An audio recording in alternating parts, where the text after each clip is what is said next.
Sige po, tayo po ay magpapasimula na ng ating gawain dito sa tahanan ni Ate Lenny. Ah, ang dapat kasi magsalita ngayon si Ate Ana. No? Di ba sinabi niya? Merkules. Baka hindi handa, kinabahan. Hindi, birthday daw talaga. Mayroon sila. Punta daw po siya sa birthday. Ay, birthday yan. Saka alam ko, matapang yun. Kung walang birthday, Meron nandito naman yun. daw po siya. Sabi Naka-ready na. yung dati niya pa rin, pero wala naman daw kang nakarinig. Kasi Tama sila, mga bago. Tama, pwede naman ulit-ulitin. Okay. So, gusto ko ang pag-usapan natin yung message nung linggo. Bago magpasimula, mayroon akong katanungan. Ano ba yung natatanda nyo ba? Ha? sa Galacia po. Okay, Galacia, tama. Okay. Ang tanong ko ganito, lahat ba ng tao ay may bunga ng espiritu? Wala. Dalawa, wala. Sige. Bunga ng espiritu. Meron din. Ang lahat para sa iyo. Ate Lisa. Walang masama kung magkamali tayo. Di yun ang damdamin mo. Ate Lisa, lahat ba ng tao ay may bunga ng espiritu? Hindi. Hindi lahat. Tatlo na kayo. Si Ate Lini exempted na to. Dito, hindi na dapat i-examine to. O sige, buksan natin para malaman natin. Basahin nyo sa Roma chapter 8, verse 9.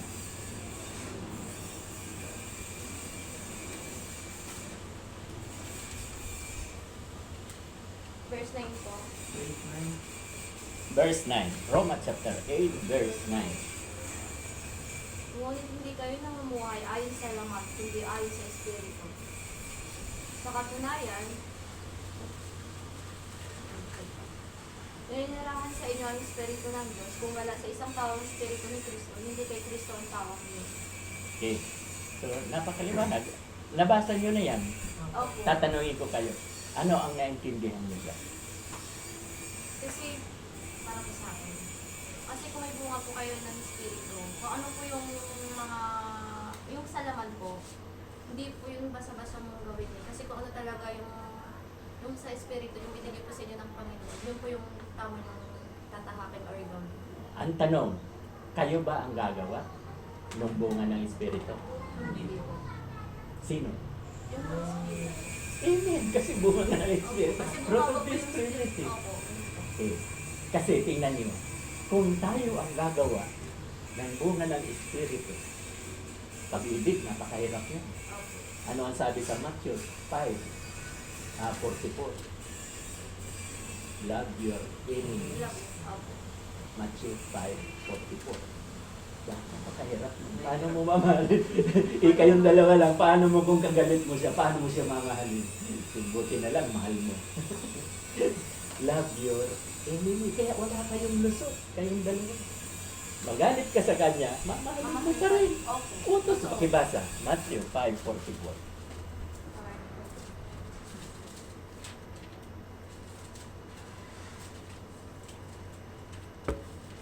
Five ano po? 44.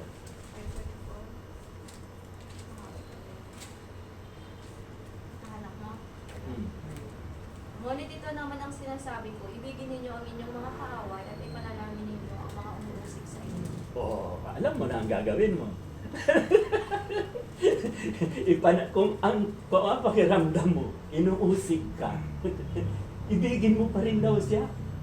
At ipanalangin. Lahat ng mahal mo sa buhay, hindi lang siya. Lahat ng mahal mo sa buhay, magulang, kapatid, lolo, lola, ipanalangin. Diba? Answer prayer na naman. Tamo, hindi yan sinasadya. Nasagot na ang katanungan mo. Panalangin, prayer. Kaya di ba sabi mo kanina, kung hindi pa talaga sila mananampalataya, nobody can judge it. Hindi natin sila mahuhusgahan. Kaya lang, ako nga, nadidiscern ko ang may Holy Spirit. Kasi ang sabi dyan, hindi lahat may Holy Spirit. Dahil kasi kung, sabi sa binasa mo, Roma chapter 8, verse 9, tayo, ang dalawang klase ng tao, may Espiritu ni Kristo, pero mayroon din namang wala. At kung wala, ay hindi Kanya. Pag hindi Kanya, hindi siya anak ng Diyos. Ha? Okay. Basahin niyo sa Roma 8:16. I-review ko lang, inuulit ko lang. Ano ang katibayan niyo na kayo nga ay mga anak ng Diyos?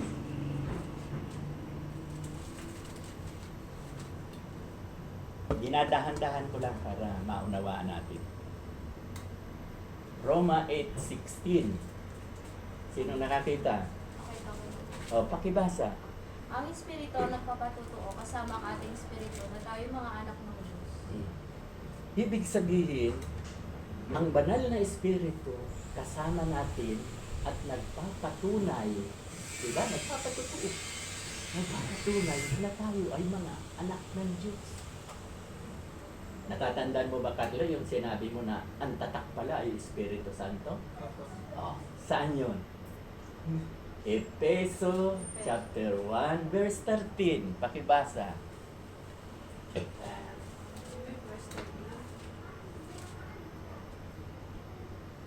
Chapter 1 po, verse 13. Efeso. Sa pamamagitan ni Kristo, kayo rin ang nakarinig ng salita ng katotohanan, ng magandang balita na nagdudulot ng kaligtasan, at sumampalataya sa Kanya ay pinagkalooban ng ipinangakong Espiritu Santo bilang tatak ng pagkahirang sa inyo. Tinatakan. Kita mo? Binasa mo na rin yan ang Opo, nakaraan. Nire-review ko lang para lalo natin maunawaan. So, si Carlo nga nagsabi dito nung nakaupo ka rito, ayun pala ang tatak sa atin. Hindi katulad nung sa baka. Baka akala nyo, pag-aari ka na ni Kristo, tatatakan na katulad nung sa baka, napakasakit nun. Oh, kaya nga, nagulat nga ako si Carlo nung binanggit mo, ay, ito po pala ang tatak. Kung binasa natin yung Roma 8:16, ito pala ang tatak. Si Spirit, ang Holy Spirit ni Kristo, ang Espiritu ni Kristo ay nasa iyo. So kung ang Espiritu ni Kristo, kanino ka na pag-aari? Siyempre, pag-aari ka na ni Kristo. Katulad din ito. Pag-aari din ni Kristo. Kaya kayong dalawa, magmamahalan kayo, huwag kayong bangayan ng bangayan. Tama ba yun, Ate Lady? So, dahil tayo ay pinakamatanda. Ako, tingnan nyo, mag-50 years ng marriage. Di ba? Mag-50 na. Si Kwan, nawala lang kasi. Kaya kung inabutan ko yan, buhay pa yun. No? Kasi pag-pray-pray ko talaga. Lord, huwag mong kukunin siya kasi magagamit pa natin. Hindi natin sa iglesia. Kaya lang, sayang, hindi ako umabot ng maaga. No? Ito umabot niya, marunong yan. Kaya Kaya nga. nagbangan lahat ng bata eh. Kaya nga. Lahat ng mga anak niya, marunong yan. So, mapapayuhan ko siya ng mga ipinagbabawal. Okay. So, bakit? Ito, ipapaliwanag ko to. Una. Ilaw? Yes. Ilaw? Yan. Ipapaliwanag ko tong Roma 8:9. Ha? Para maunawaan ninyo itong Galacia. Nagpapasalamat ako na ang sinabi nyo, yung fruit of the Spirit, kayong mga nakikinig, ang fruit of the Spirit ay hindi na tayo ang may gawa. Kasi kung ako ang gagawa niyan, mahirap magmahal. So, di ba? Love your enemy. At hindi lang yan. Mahirap magpakabuti. Kasi di ba, siyam yan. Ano yun? Pag-ibig, kagalakan, kapayapaan, kabaitan, katapatan, kainahunan, at paghuli, pagpipigil sa sarili. Siyam yan eh, siyam. Okay. Lahat ng nandyan, kung ako ang gagawa, susurrender ako. Kasi, inaangking ko ang gawa ng Holy Spirit. Diba? Inaangking ko yung trabaho ng Holy Spirit. Kasi dapat nakikita lang sa atin yung good works. Lahat yan good works eh. Yung may pag-ibig ka lang, good works yan eh. Pag ginawa mo walang Holy Spirit, mapapagod ka. Pero kung naniniwala ka, nananampalataya ka, na ang Holy Spirit ito ang gumagawa nito sa buhay ko. Nagmamanifest sa buhay ko. Ibig sabihin nagmamanifest, talagang nagagawa mo na lang. Through faith, hindi ka magsasawa. Lalo na kung may pag-ibig ka. Opo. Dahil ang walang pag-ibig, nakakapagod. Pero yung ginagawa mong good work, katulad ko, hindi kayo nagugulat, hindi ko kayo kaano-ano. Ate Leni, sa totoo lang, hindi ako napapagod. Bakit? Sinusunod ko yung utos niya na Mark 12:31, love your neighbor as yourself. Paano ako mapapagod? Masaya pa ako, lalo na pag mayroong nakakakilala. Pansinin niyo, yung Roma 8:9. Ang sabi sa Roma 8:9, pag wala sa iyo ang Espiritu ni Kristo, hindi ka na Kanya. So, ibig sabihin, nasa laman ka. Kasi itong mga nasa laman, walang Espiritu yan ni Kristo. Walang pakundahangan yan. Kita mo, may kung pumatay, may babalitaan kayo. Buong pamilya, may nasakir. Maniniwala ba kayo? May Holy Spirit yung gumawa, no? Wala po. Wala. Ang dami nang minamasakir. Ang dami pinapatay. Mayroon pa nga sa Amerika. Bigla na lang, bago lang last week, nagpaulan ng bala. Daming patay. Masasabi mo ba? Baliktad. Sorry, mabuti na alala mo. Masasabi mo ba may Holy Spirit? Wala. So, kung mabubuti na nga, inuulit friend lang to ha, kung mabubuti nga nakikita nyo sa akin na ginagawa ko, hindi ako ang may gawa. Naunawaan ba? Opo. Sino ang may gawa? Holy Spirit. Holy Spirit. Okay, basahin nyo ngayon. Isi-separate ko yan. Dalawang klase ang tao. May Holy Spirit, yung isa ano? Walang Holy Spirit. Espiritu rin, ano? Meron po ba? Evil Spirit. Evil Spirit. Dalawang klase lang Opo, yun. opo. Holy Spirit and Evil evil Spirit. May Espiritu ang Diablo. Opo. Di ba? So, evil Spirit. O, ano ang gawa? Kaya dinadahan-dahan ko para maunawaan natin ang Galatia chapter 5, verse 19 to 21. Basahin niyo yan. At ipaliwanag niyo kung ano Espiritu nandyan. Chapter 5. Galatia chapter 5. 5, 19. 19, 20, 21. Tatlo. 19, 20, 21. Ito yun. Okay. Okay. Buti, mabibilis na kayo bulat-lat ha. 1 month pa lang yan, Ate Lisa. Ate Lisa, ulitin ko. Hindi mo na memorya yung 8. Ay, 10. Galatia. Yung 10 gusto kong memoryahin nyo at ipamuha. Yung John 3:16, John 1:12. Memoryado mo na ba? Mark, ano po muna? Good. Ngayon mo lang na memorya, pero noong December, hindi. Namemorya ko yung mga, namemorya ko na yun, yung ano, yung John 3:16, Matthew. Matthew 28. 19:20. Memoryado na?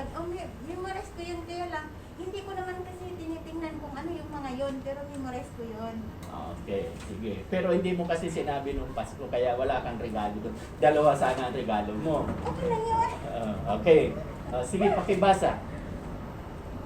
Hindi may ikakaila ang mga gawa ng laman, makikiapid, kahalayan at kalaswaan, pagsamba sa Diyos-Diyosan, pangkukulam, pagkapuot, pag-aaway, pagsiselos, pagkakagalit at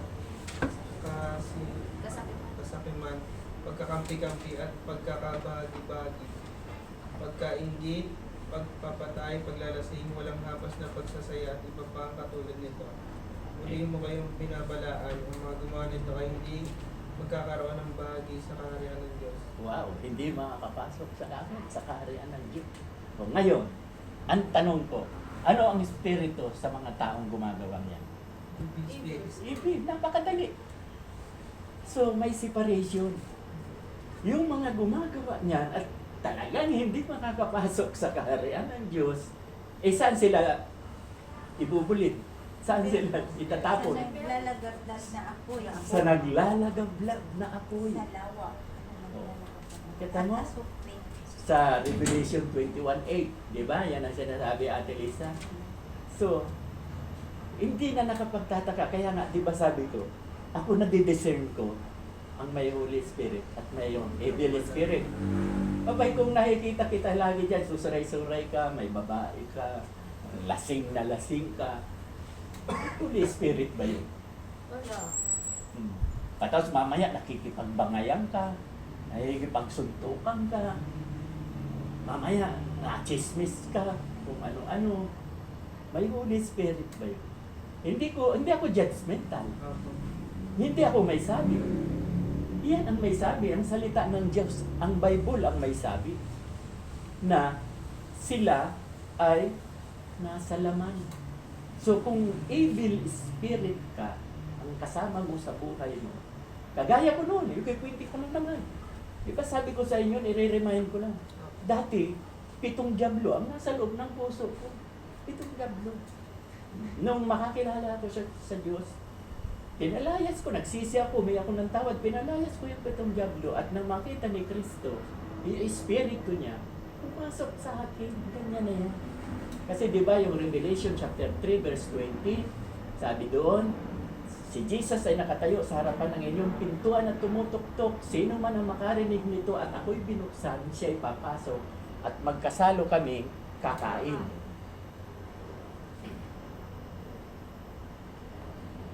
Kaya yun ang nangyari sa buhay ko.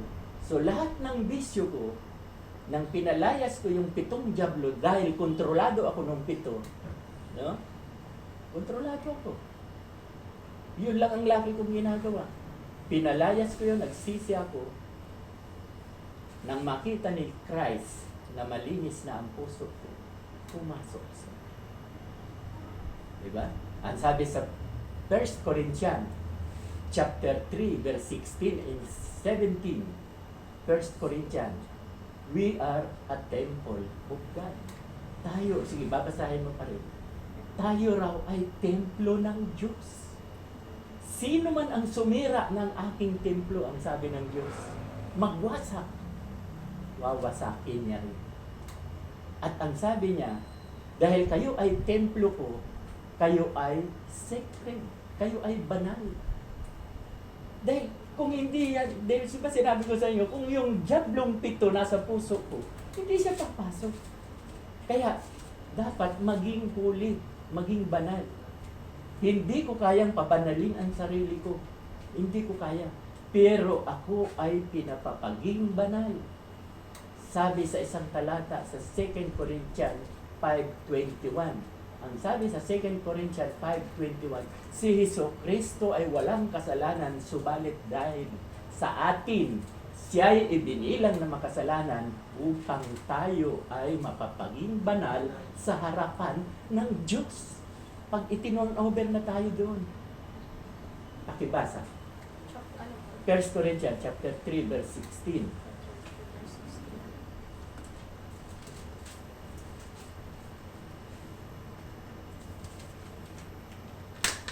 Hindi ba ninyo alam na kayo'y templo ng Diyos at naninirahan sa inyo ang kanyang Espiritu? Oh, diba? Ano daw tayo? Templo ng Diyos at ang Espiritu ni Kristo ay nagigilimahan. O, sa 17, pakibasa, yan ang warning. Paparusahan ng Diyos ang sinumang magwasak ng templo niya sapagkat banal ang templo ng Diyos at kayo ang templong iyan. Oh, di ba banal tayo? Yan ang amin dyan. Sa Bible, banal tayo at tayo ang templo. At kung sisirain natin ang ating katawan sa papaanong paraan, halimbawa, kung hindi ako nakakilala, patay na ako. Bakit? Manginginom ako. Naninigarilyo ako, pati marijuana, nagmamarijuana ako. Lahat ng, saka kung makakain ako, grabe, lahat ng bawal. Wala sa akin bawal-bawal. Masarap nga ang bawal eh. Di ba, bawal man babae. Walang bawal-bawal. Nakukuha ko eh. Oh. Kaya, sino man daw ang magwasak ng templo ng Diyos, magwasak. Kaya, maraming namamatay ng maaga. Ayaw ni Lord na mamatay tayo ng 60, 70. Ayaw niya. 120 ang gusto niya. Pero wag na natin ang ano. 101 na lang. Masaya na ako doon. Okay. So, ipinakikita ko lang sa inyo na totoo na tayo ay mga banal dahil through faith. Pag hindi ka nanampalataya sa Diyos, hindi ka magiging banal. siya ang gumawa ng kabalanan natin. So, hindi yan ang topic natin. Ang gusto ko lang ipakita na talagang ang Espiritu nanahan sa atin. Pag hindi nanahan sa atin, ang bunga ng laman. sa laman. Puro lahat yung mga bisyo. Di ba, may napapalitaan ka, mamaya may mga kabit-kabit. Okay. So, kung nasa inyo ang Espiritu ni Kristo, ano naman ang bunga? Pag-ibig, kagalakan, kapayapaan, kahinahunan, pagpigil sa sarili.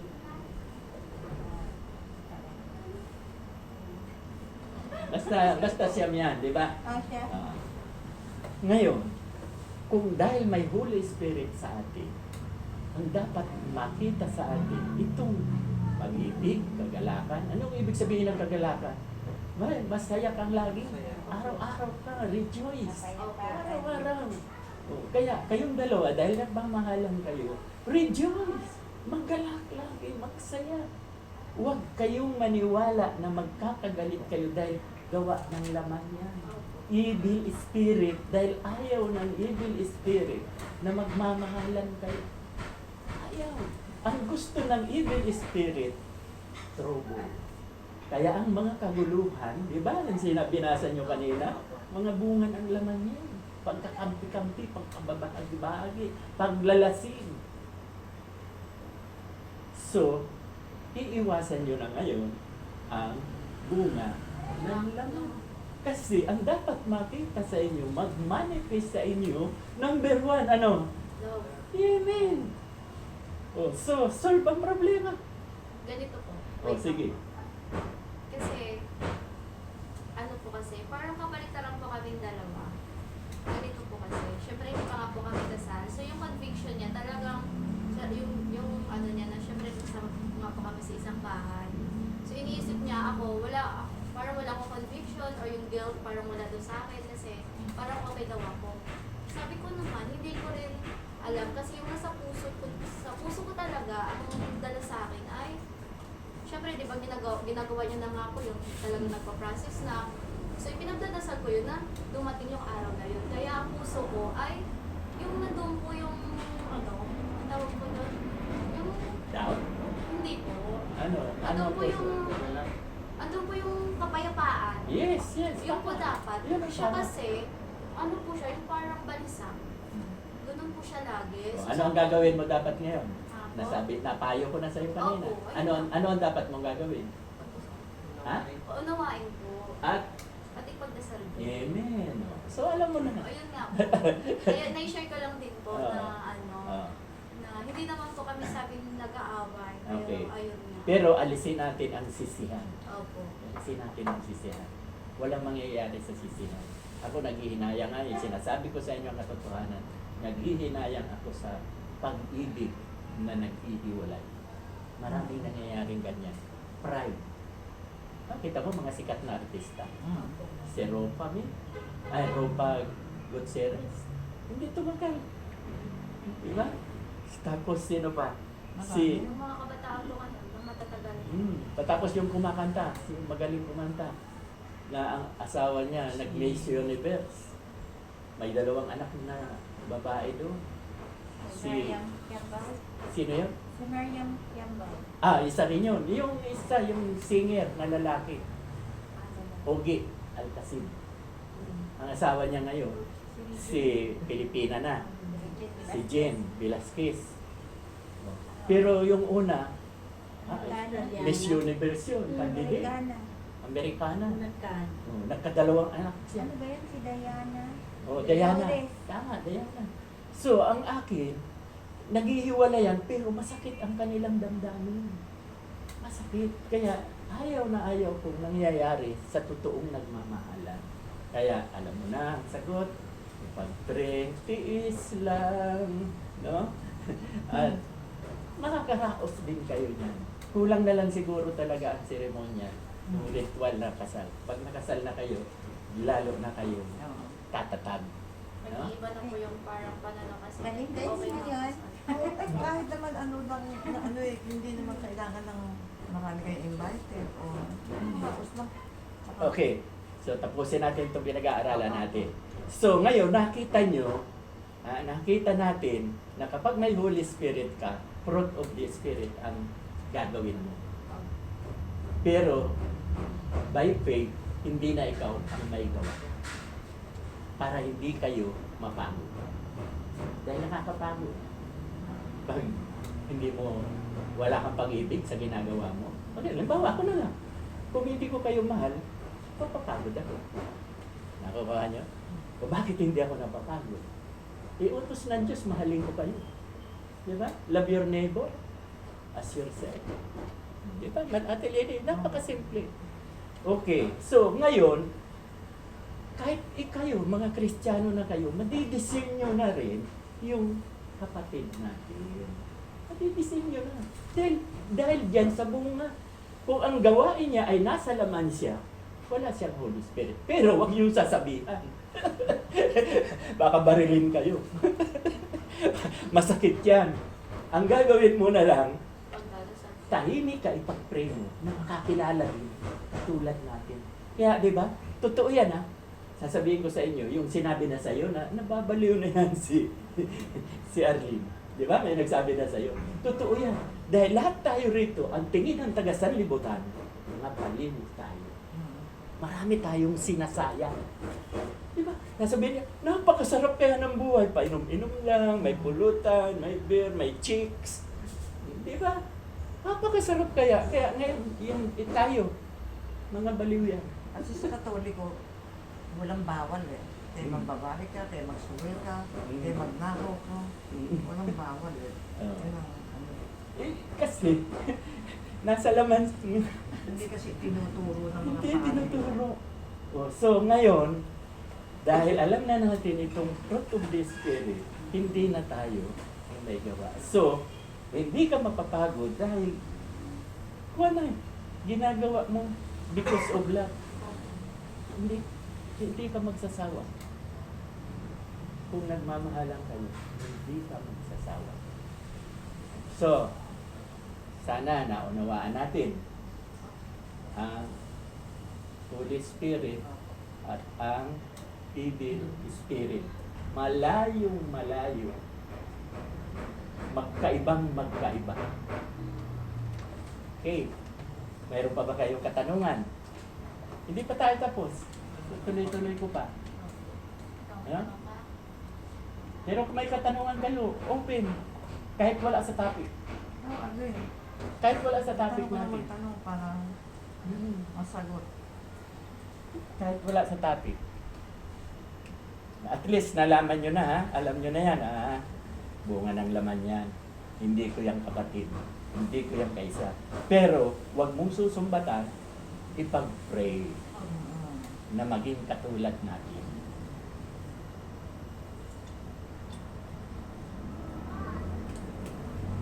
Wala pa naman. Walang itatanong. Wala pa naman po. Okay. Dahil nasa pag-ibig tayo, itutuloy-tuloy ko na yan. Okay lang ba na yung ituturo ko sa linggo ay marinig nyo na ngayon? Oo, Okay lang. Okay lang. Kasi pagdating sa linggo, mari-remind lang kayo. Kasi hindi naman pwedeng kayo lang ang anak ng Diyos. Hindi siya kami prideful na makakalimutan na yung iba. Yes, marami Mas yan. maganda pong maulit. Pag nare-revive, di ba? Pag nauulit, ay oo nga pala. Di ba? Kaya ako, pag pasensyahan yun, makulit ako. Okay lang po. Kasi, Dahil sa totoo lang po, kahit hindi isang buwan na po kami dito, ilan-ilan pa lang po naman po tayo talagang tumatatak sa akin. Kasi sa dami-dami na pinag-uusapan or sinishare nyo, kumbaga hindi naman po lahat na talagang ando. ma-absorb. Hindi na. Tama ka dyan. Tama ka dyan. Hindi lahat yan na-absorb. Kaya kailangan po talagang ulit-ulitin. Okay. Pwede ka bang subukan ngayon? Yung memorya mo na 10? Sa Teresa po. No, kasi sa linggo, kuwan mo yan. Yan ang special na nagugusto. Saka, sino sa inyong kakanta? Ready ka ba sa linggo?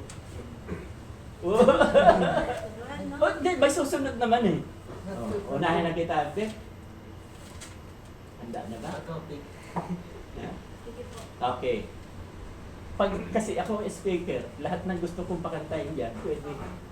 Lahat ng gusto kong patayon tulad nito, patayuin ko rin na una-una maligaya ako, masaya ako na sa loob ng 1 in 5 years, 1 year and 5 months ay mayroon na ngayong magsasalita. Anyway, may ready na rin sana siya. Kaya lang nung December, hindi niya ginawa. Pwede naman po siya muna sa linggo. Diba? Ano? Hindi. Kasi, 10 ini-encourage ko, Arlene, na ikaw 1 month lang. 1 month lang to. Diba? January 14, nang mag-umpisa magsimba. February 14 ngayon, Valentine's. Oo nga. Memoryado ang 10. Wow, nagulat ako doon. Memorize, Ay, di ba? Hindi ko pa binabasa. memorize mo yung 10 na ngayon. Oo. Yung John 3:16, yung sunod-sunod. Yung John 3:16.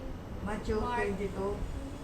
Mark, kuha yun, Mateo yun sa'yo. Mateo. Pareho lang yun yan ng Mark 12. Mark Kasi 20. short ito, dyan, 4. Itong Mark 12, 2 lang. Mark 12:28. Ay, 30:31. Yun. Yun yung Mateo po na Ah. ano. Mhm. Pero pareho lang yan natin limit. Okay, sige, pwede ba nating pakinggan? Nakabang po. Kaya mo yan. Kaya mo yan. Kung hindi makaya, di walang problema. Okay, dyan 316 muna. John 3:16, sapagkat gayon na lamang ang pagmamahal ng Diyos sa sangkatauhan upang kung sino mang yung sumampalataya ay hindi Mapahamak. Teka lang, nagugulo. Hindi mapahamak. Opo, hindi mapahamak. Bagkos. Bagkos. Nawala na ako. Kinakabahan nga pa ako, wait lang. Huwag Okay na lang. po muna. Oh, sige, sige. Kinakabahan ko sa Hindi, trial lang naman to eh. Mapahamak Oh, po. gusto mo, ipupus ko muna. Hindi kasali. Maano din ako minsan. John 3:16, sapagkat gayon na lamang ang pag-ibig ng Diyos sa sangkatauhan, kaya't binigay niya ang kanyang kaisa-isang anak upang ang sino mang sumampalataya sa kanya ay magkaroon ng buhay na walang hanggan. Kita mo ha, magkaiba kami, pero pareho ang meaning. Opo. Okay. John Si- 1:12, sapagkat ang lahat ng tumanggap at sumasampalataya sa kanya ay binigyan niyang karapatang maging anak ng Diyos. Amen. Mark Ay, 30:31. Okay. Ibigin mo ang Panginoon Diyos ng buong puso mo, buong kaluluwa mo, buong lakas mo at buong pag-iisip mo, at ibigin ang iyong kapwa gaya ng pag-ibig mo sa iyong sarili. Yung 4 na. Matthew 28:19-20. Humayo kayo, gawin ninyong mga alagad ko ang lahat Sandali. ng bansa. Yung 18 muna. Ah? Lumapit. 18, 19, 20. Oo nga, 18, 19, 20. Para 3 magiging 7 na. Sige, yung 18, Lumapit si Jesus. ibinigay na sa akin. At sinabi sa kanila. Ah, ibinigay na sa Ibinigay akin. ang lahat ng kapangyarihan ng lupa. Ng Sa langit lupa. at lupa.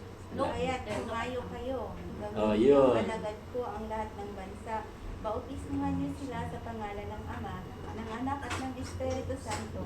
Turuan niyo sila sa lahat ng mga iniutos ko sa inyo. Tandaan niyo, ako'y laging kasama niyo hanggang sa Wow. katapusan ng panahon. So, 7 na yon ha. Kaya kita mo, ang ganda ng pangako. Opo. Hindi tayo iiwan. Hanggang sa pagtapos ng panahon. Lagi siyang kasama. O, di 7 na. Pang-8. Acts 1:8. Yes. Tama. Magkaroon ng kapangyarihan pagbaba ng Espiritu mula sa ano ba yun? Sa Mali yung mula. Ganito Ah, yun. Magkakaroon ka ng kapangyarihan pagbaba sa iyo ng banal na espiritu at magiging Saksi ko kayo. Amen. Saksi sa Jerusalem, Sa buong Judea. Judea, Samaria. At sa dulo ng hanggang sa dulo. Oo. O, nakuha mo na ang Every- pang-8, Walo. pang-9, Hebrew 12:2. 2. Itoon ang paningin kay Heso Kristo. Heso Kristo na siya dahil doon nakasalalay ang ating pananampalataya. Okay, sa akin iba John naman. 1, Meron O, po sige, mayroon pa. Jan 1:8. Joshua Josue 1:8. 21:8. Anong 21? 1-8. 1.8 lang. Ay, Causeway. 1.8 pala. Causeway 1.8. Oh, 1.8. Okay, sige. Huwag yung kaliligtaang basahin ang aklat ng kautusan. Pagbulay-bulayan niyo yun sa araw man o gabi, upang sa ganon masunod mo ang lahat ng nakasaad doon. Sa ganon, magiging masagana at matagumpay ang iyong pamumuhay. Wow. Magpakatatag ka at lakasan ang loob. Huwag matakot at mawala ng pag-asa dahil akong si Yahweh ay kasama. Akong si Yahweh, ang iyong Diyos ay kasama mo saan ka man magpunta. Okay, so, thank God, no? Kita mo? Dahil ito ay memoryado mo na, Ate Lisa.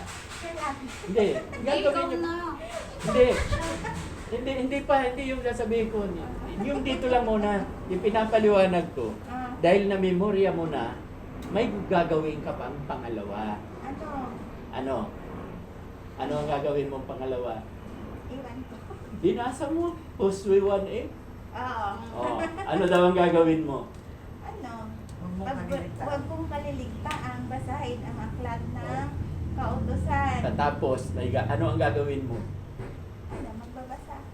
Pagbulay-bulayan ko. Ang gagawin mo, application. Lahat ng yung 10 yun, ipapamuhay mo na. Nakukuha ba? Kasi, una, gusto ko mamemorya. Pag namemorya mo na, ang kasunod, application. Yung sinasabi sa pinakahuli, huwag niyong kaliligtaan, basahin ang aklat na yaon at dilidilihin mo ito araw at gabi at higit sa lahat, ipamuhay. Application, ipamuhay. Meron ako dito Diba? Sa John 1:8, parang may konti akong explanation. Hindi, ang ipapamuhay nyo, ito, ulitin ko, yung 10 ang ipapamuhay nyo. Opo. Halimbawa, sa John 3:16, paano nyo maipapamuhay yan dyan? John 3:16. Yun, di ba? Yan ang number 1. Ha? Yung sa pananampalataya. Yes. Pag nanampalataya ka, hindi ka mapapahamak. O kaya, manampalataya tayo. Tama yan. O. Etong pinakamabigat. Laktawan na natin yung John 1:12, yung subalit ang lahat ng tumanggap at naniniwala sa Kanya, binibigyan niya ng karapatan maging anak ng Diyos. Laktawan natin yan. Dito ka ngayon sa Mark 12:30-31. Paano mo mo i-apply yan? Di ba memoryado mo na? Ano ang sabi? Sa Mark 30, ibigin mo ang Panginoon mong Diyos ng buong puso mo, buong kaluluwa mo, buong lakas mo, at buong pag-iisip mo. Okay. Sa pamamagitan ng ating pananampalataya, ihandog natin ang ating sarili bilang handog na buhay at kalugod-lugod. Ayan, tama Sundin yan. natin ang kanyang- Saan yun mababasa? Yung binigkas mong yun. Ayun, Nasa- hindi ko na-memorize. Roma chapter 12 verse 1 yan. Oh. Sundin natin ang kanyang mga kautusan na nagbibigay sa atin ng karunungan tungo sa kaligtasan upang hindi tayo maligaw at makaiwas sa masama. Sambahin natin at purihin siya bilang ating Diyos na makapangyarihan sa lahat. Matuto tayong makipag-usap sa Kanya bilang ating matalik na kaibigan sa pamamagitan ng ating mga panalangin. Kung sa ating mga kaibigan na i-share natin ang problema, ating buhay, mga problema, kahinaan, kabiguan at kapaturan sa buhay, ito hindi dapat natin gawin dahil kung sino yung kaibigan na lubos natin pinagkatiwalaan ay siya yung magdadala sa atin sa kapahamakan. Kaya dapat, anuman ang ating mga kahinaan, kabiguan at kapaturan sa buhay, sa Panginoon natin isumbong at sa Kanya lang tayo dapat magtiwala upang magkaroon ng kapanatagan ng ating kalooban. Paglingkuran natin siya upang ating masunod ang kanyang kalooban na mabuti, ganap at kalugod-lugod. Wala na? Ha? Wala na? Alam ko may kulang. Mahirap.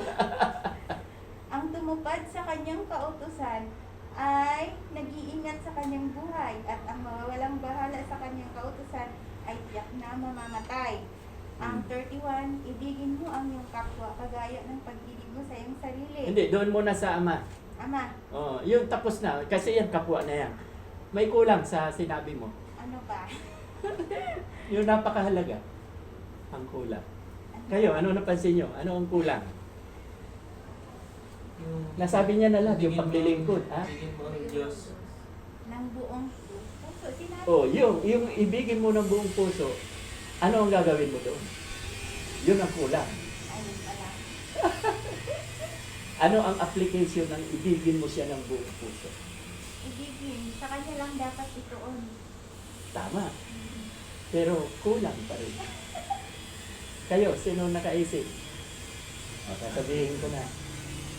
Ang kulang, pag sinabi, ibigin mo ang Diyos ng buong puso, handugan mo siya. Handugan, oo nga pala. Yung love offering. Napakahalaga ng love offering yan. Kasama yan sa pag-worship. Kasama yan. Mababasa yan sa awit. Pag nag-worship ka lang nang wala kang ibinigay, walang kwenta. Nakukuha niyo? Dahil mapapatunayan mo lang na mahal mo si Lord dahil hinandugan mo siya ng offering. Kaya yan, halos nasabi ng lahat niya. Tama yun. Madaling sabihin, ibigin mo ang Diyos ng buong puso, buong kaluluwa, buong pag-iisip. Paano? Inisa-isa niya. Ito, kasama na dyan yung magsamba. Hindi pa ako memorize. Ay, sa gagawa ko lang to. Bawat binibigyan ko ng paunti-unti. Yes. Ito lang ang haba. At saka yung nilalagyan ko rin yung hindi ko pa na-transfer. Yung Josue, 1.8. Nilalagyan mo rin ay, yun. oo. Lahat yan, may application pero yan eh. mali lang yata to. Ha? Mali Oo, okay, lang. nauna naman kita. Pero at least nagpapasalamat ako. Thank God. Sa Diyos ako nagpapasalamat na nandoon yung enthusiasm mo, na maipamuhay mo na. Iyan na yung application. Ipamumuhay mo na itong 10 verses na namemorya ninyo. Napakahalaga niya. Kaya, diba? How many verses in Old Testament and New Testament? Parang sinabi niya na nakaraan. Oo, sinabi ko yan. Nakalimutan ko. 31,102. Sampu lang ang gagawin natin. Nagawa mo na yung 31,000. Nandiyan na lahat sa sampu. Sinama rin, nandiyan na lahat. Katulad nung 10 utos ni Moses. Sinama rin sa ano? Sa dalawang... Dalawa na lang. Dalawa lang. Yung 10, sinama rin sa 2 na lang. Pero, okay yun, na 2 na. Napakahalaga yun. Yung ibigin mo ang Diyos, ibigin mo ang kapwa.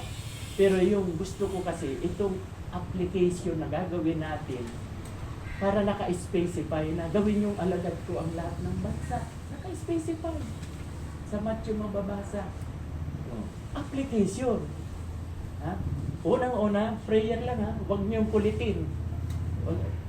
Dahil mga bata pa kayo, aggressive pa kayo, hindi ganun kadali. Saka imagine, ilang taon ka na ngayon, Carlo? 28, 29. 28 din. 20, mag-29, halos pareho. Imagine, sa loob ng 28, ngayon lang kayo nakakilala. Nakukuha ng puno. Ako, nakakilala ako sa Diyos sa edad na 37. Kaya, huwag natin madaliin yung mga mahal natin sa buhay dahil may oras, may takdang panahon ang Diyos kung anong edad tayo kukunin. Nakukuha mo ba, Ate Lenny? May takdang panahon ang Diyos ang masusunod dahil ipinag-pray nyo. Kulitin, alam nyo ba sa kulit? Yung prayer na makulit ka? Lord, gusto ko na talaga makakilala siya, gano'n, ganyan. Gabi-gabi, kulitin mo. Si Lord, hindi yung tao. Si Lord, kikilos yan. Kasi tingnan nyo ano ba yung magandang example dyan? Yung sa panahon ni Moses. No? Si Moses, kinulit niya si God. Okay. Di ba? Yung bago sila ilabas sa Egypto po, Yes. dahil hindi siya marunong magsalita. Oo. Kaya yung sa Aaron po yung ginawang magsalita, pero siya po yung connected din kay God. Yes. Di ba? Gusto na nga rin siyang patayin ni God kasi matigas ang ulo eh. Puro reklamo eh. Opo. Puro reklamo. So, ipinakikita doon na kapag kinukulit si Lord, lalo kanyang susundin. Yung lagi mong tawagan, lagi tayong tumawag. O, di ba, Ate Beth? No? Ikaw ba talaga yung kakanta sa linggo, ha? Tanda na, ha? Kasi yung pag-awit sa Diyos, paglilingkod niya, paglilingkod, napakahalaga po niya. No? Kaya, thank God. Sa Diyos ako magpapasalamat. Okay. So, dapat kinukulit ang Diyos talaga. Huwag yung kuwan, ha? Huwag yung Parang 10 Hail Mary, 10 Holy Mary, 10. Huwag yun. Yung bukal sa iyong puso. Kasi memory lang yun eh. Memoryado mo lang eh. Basta lang kasi ang naka-inject sa kanila, pag nagawa mo yun, ibibigay na lahat ng gusto mo. Eh hindi ka man maunawaan. Ano ba talaga ang gusto mo? Sabihin mo. Diba? Pero yung Hail Mary, wala talaga yan sa Bible. Pero yung Our Our Father, Father, mayroon. nandun talaga. Kasi Matthew. yung turo niyang talaga. Yes. Matthew, okay yun. Kaya hindi ko binanggit yun, yung dalawa na. Okay. Tanong pa. Mayroon pa tayong 10 minutes. Ay, wait lang po. Di ba po dun sa 10 kautusan, ay sa 10 verse po, di ba sa Hebreo 1, Ayun. April 12. 12. Mm. Di ba may karugtong pa po yun, yung sa kanya nakasalalay ang ating pananampalataya mula simula hanggang Tama, katapusan. may karugtong pa yun. Karugtong pa po yun, di ba? Yung ano, Yung dahil umakyat siya sa langit. Opo, dahil sa wala akong naghihintay sa kanya na hindi niya kinahiya ang pagkamatay sa cross at ngayon ay nakupo na siya sa kanang trono ng Yes, nakaupo na. O, ngayon ang tanong ko, maganda, binuksan mo yan. Ang tanong ko, ano ang application mo sa Hebreo 12:2? Application. Sa pananampalataya pa rin po kasi Tama. Tama. Kasi, nagpakamatay nga po siya. fixing your eyes Opo. on Jesus, the author and the perfecter of faith. Opo. Ano pa? Ano ang pinakamaganda dyan na application? Kaya ko yan isinali. Para ano po, kasi gaya nga po ng sabi ko, hindi lang yun sa pananampalataya, kundi yung siya yung nagpakamatay sa...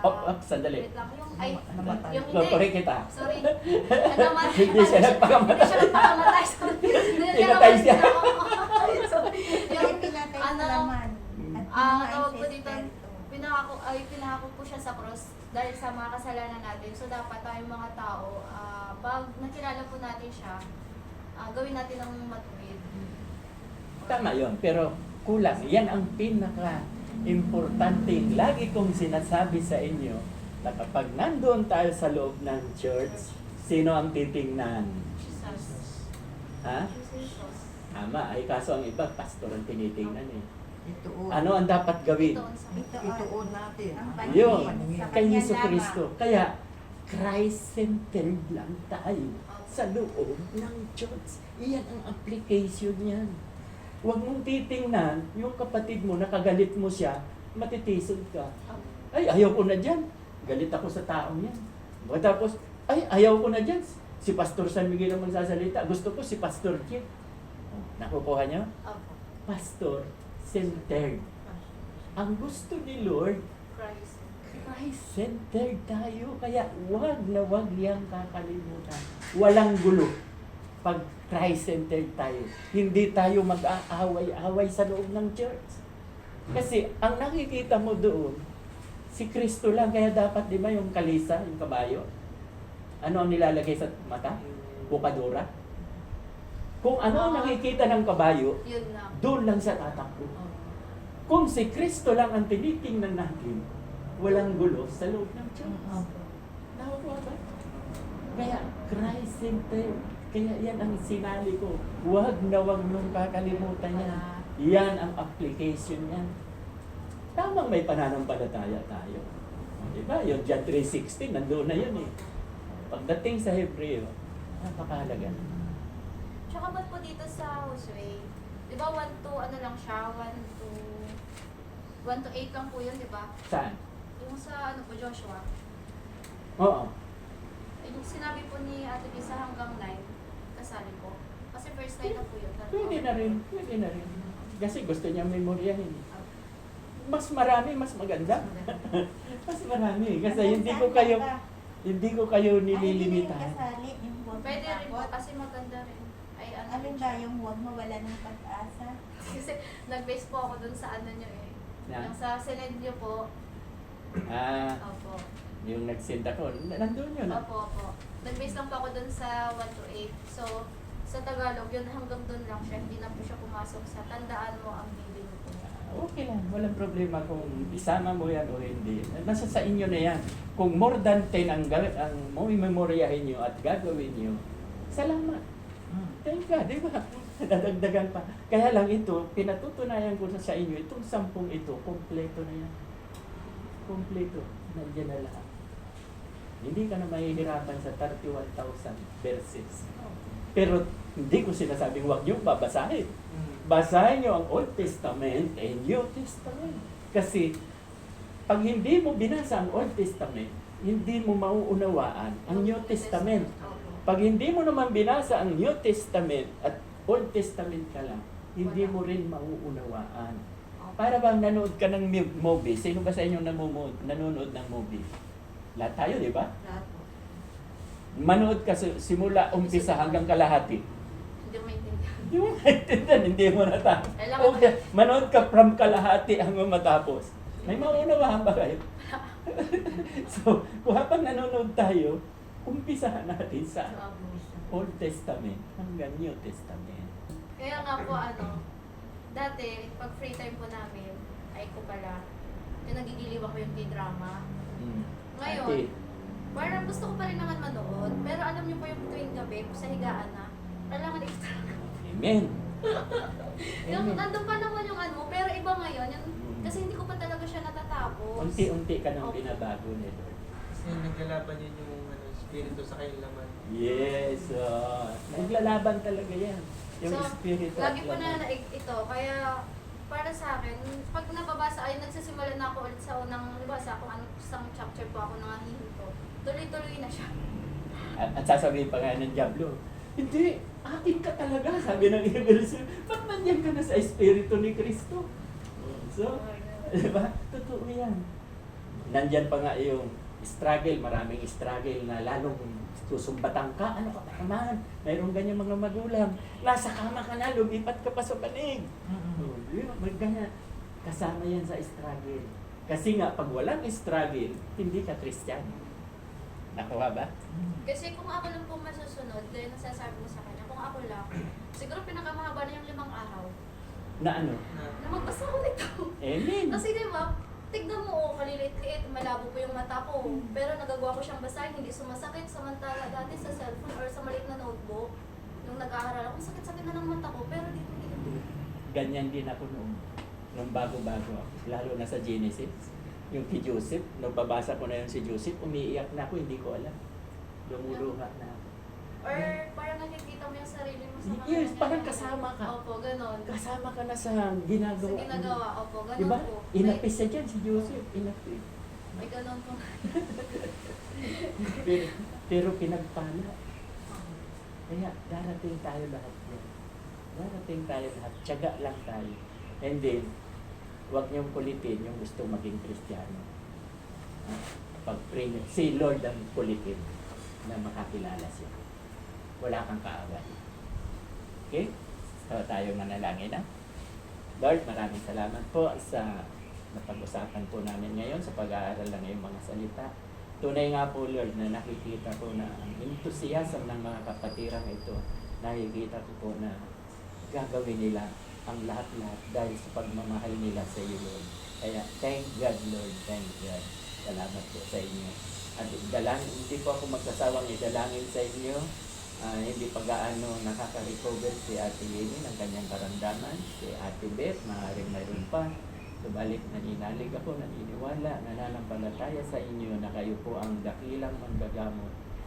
Isinasama ko rin po si Ate Cynthia na anak ni Ate Yeni na gumawa po kayo ng himala sa dakong ito nang upang sa ganun mahayag ang iyong kapangyarihan sa Tabon 3 na ipinakikita po ninyo na ang mga mahal nyo na mga anak mo ay inyong pinagpapala.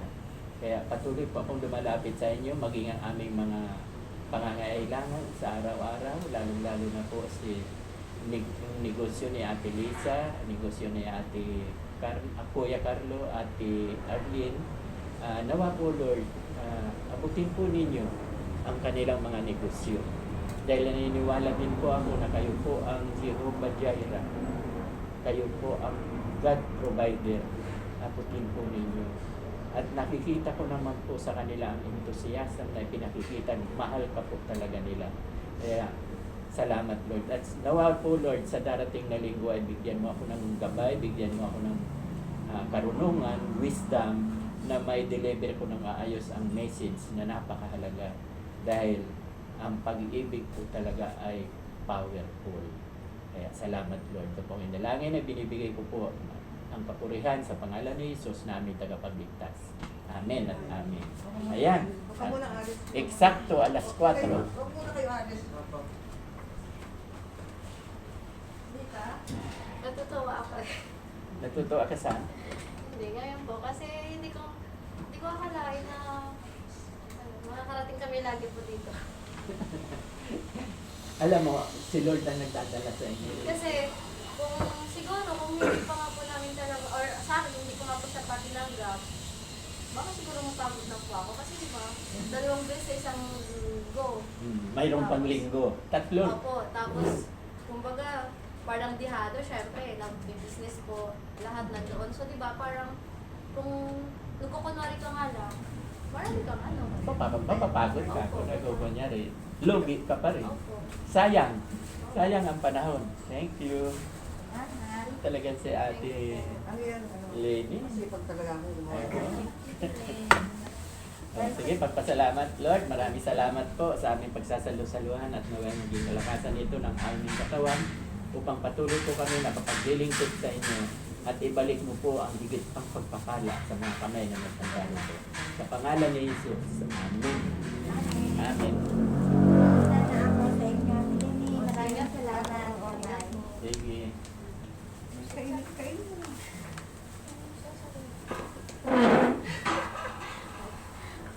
So, pag-aralan mo, Arlene, Po. kung gusto mong testimony ka. Yung, sunod si Carlo. Yan dito. Huwag na pa. Pwedeng sabay na kayo. Sabay naman lang tayo. Sabay kayong dalawa, testimony.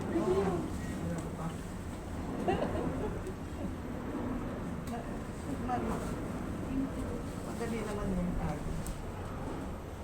Doble ata.